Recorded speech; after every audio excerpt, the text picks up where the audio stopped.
नमस्ते दोस्तों, स्वागत है आपका आपके अपने चैनल में। आज की कहानी का नाम है मजबूर। अपनी शर्ट की बटन लगाते हुए अविनाश बुदबुदा रहा था। इस बटन को भी अभी ही टूटना था।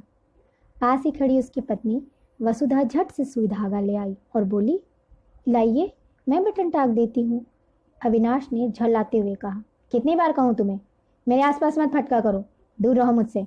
मैंने तुमसे मजबूरी में शादी की है, मेरे करीब आने की कोशिश भी मत किया करो। अब खड़ी क्या हो, जाओ यहाँ से।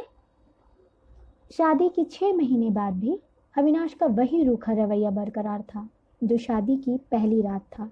उस रात अविनाश ने उससे साफ साफ कहा था, मैं किसी और से प्यार करता हूँ और हमेशा करता रहूँगा। मुझसे किसी तरह की उम्मीद मत रखना। मैंने माँ बाप के दबाव में आकर तुमसे मजबूरी में शादी की है। वसुधा को यह सब सुनकर बहुत तकलीफ हुई, पर उसने खुद को जैसे इसके लिए तैयार कर लिया था। वो अपनी किस्मत से हर रोज़ लड़ती। वो पूरी कोशिश करती कि अविनाश के दिल में जगह बना सके। बदले में उसे सिर्फ अपमान ही बर्दाश्त करना पड़ता। पहले अविनाश अपने माँ बाप के सामने झेप खाता था, लेकिन अब वो उनके सामने भी खुलकर बोलने लगा था। एक दिन अविनाश ने चिल्लाकर कहा था, तुम लोगों ने मेरी शादी ज़बरदस्ती करवाई है। वो तुम्हारी बहू है, मेरी पत्नी नहीं है। और ये सुनकर वसुधा की सास बोली, बहू में ही कोई रंग ढंग नहीं जो मेरे बेटे का दिल ही नहीं जीत पा रही। ये सुनकर वसुधा क्रोध से भर उठी और ठान लिया कि वो अब ऐसी कोई कोशिश नहीं करेगी। अब तक उसने शादी की सारी जिम्मेदारी बखूबी निभाई थी, लेकिन अब नहीं। वो कोई दिल जीतने की मशीन नहीं है, वो भी एक इंसान है, उसे भी तकलीफ होती है। अब वो पानी में लकीर खींचने की कोशिश नहीं करेगी। और दूसरे दिन वसुधा ने खुद को बदल लिया। वो बेपरवाह होकर जीने लगी। अविनाश के साथ कमरे में वो ठीक वैसे रहती जैसे ट्रेन में बैठे दो अजनबी यात्री रहते हैं। अब अविनाश के पास कोई मौका नहीं होता जिससे वो वसुधा पर अपनी खींच निकाल सके। वसुधा ने मजबूरी की शादी के गहने के बोझ को भी हल्का कर लिया था। न मांग में सिंदूर, न गले में मंगलसूत्र। अविनाश के प्रति अब तक जो भी जिम्मेदारी वसुधा निभा रही थी, उसने उससे खुद को अलग कर लिया। अविनाश भी इससे खुश था। यही तो वो चाहता था। उसकी लाइफ स्टाइल ठीक वैसी ही हो गई जैसे शादी के पहले थी। जो अविनाश वसुधा को देखना तक पसंद नहीं करता था, अब वो ज़रूरत पड़ने पर वसुधा से हल्की फुल्की बातचीत कर लिया करता था। अविनाश वसुधा से तलाक चाहता था और इसके लिए अविनाश वसुधा से दोस्ती बढ़ाने लगा। दोनों दोस्तों की तरह घूमते फिरते, फिल्में देखते, गपशप करते। वसुधा की छोटी मोटी ज़रूरतों का अविनाश ख्याल रख रहा था। ये सब अविनाश इसलिए कर रहा था ताकि वसुधा उसे आसानी से तलाक दे सके। वसुधा भी अविनाश के इरादों से वाकिफ थी।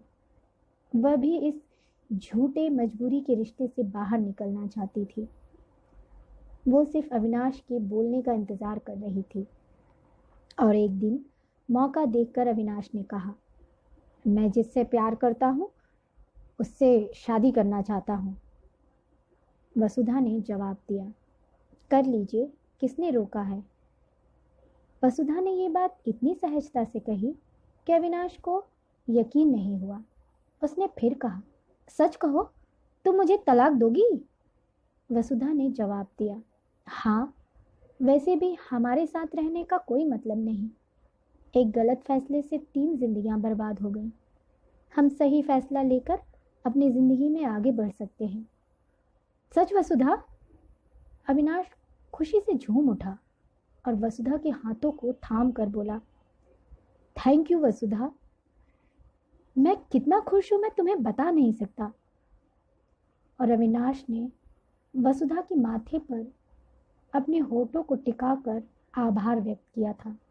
वसुधा को अविनाश ने इस तरह पहली बार छुआ था और शायद आखिरी बार भी। दूसरी सुबह वसुधा मायके जाने के लिए तैयार हो गई थी, ठीक वैसे ही जैसे वो शादी के पहले दिन तैयार थी। मांग में सिंदूर, माथे पर लाल बिंदी, गले में मंगलसूत्र। आज अविनाश ने उसे गौर से देखा था। वो सुंदर लग रही थी।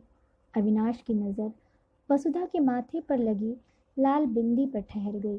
वो वसुधा से कहना चाहता था कि वो लाल बिंदी वसुधा पर खूब जचती है, पर उसने कहा कुछ नहीं। वसुधा ने कहा, क्या देख रहे हो इतने गौर से? कुछ नहीं, अविनाश ने जवाब दिया। बहुत दिनों बाद तुम्हें इस तरह देखा तो? अविनाश ने फिर कहा। मायके जा रही हूं ना, तो छोड़ो, तुम नहीं समझोगे। अविनाश का मन किया कि वो वसुधा को मायके जाने से रोक ले, पर अविनाश ने वसुधा को रोका नहीं और वसुधा अपने मायके आ गई। मायके में एक रात वसुधा ने बड़ी मुश्किल से काटी थी। उसके दिमाग ने तो जिंदगी में आगे बढ़ने का फैसला कर लिया था, पर दिल उस मजबूरी के रिश्ते में धड़कने को मजबूर कर रहा था। उसका मन कर रहा था वो किसी को पकड़कर खूब रो ले, पर किससे कहे, किससे अपना दुख बांटे। उसकी हिम्मत ना हुई कि वो किसी से कुछ भी कहे। मन हल्का करने के लिए वो आंगन की खुली हवा में निकल गई। दरवाजे पर देखा, अविनाश खड़ा है। वसुधा तेज कदमों से अविनाश की तरफ बढ़ी और उसे गले से ललकाकर फफक फफक कर रोने लगी। अविनाश ने कहा, मुझे माफ़ कर दो वसुधा, मुझे माफ़ कर दो।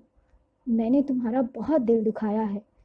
मुझे एक मौका दो, प्लीज़ घर चलो वसुधा।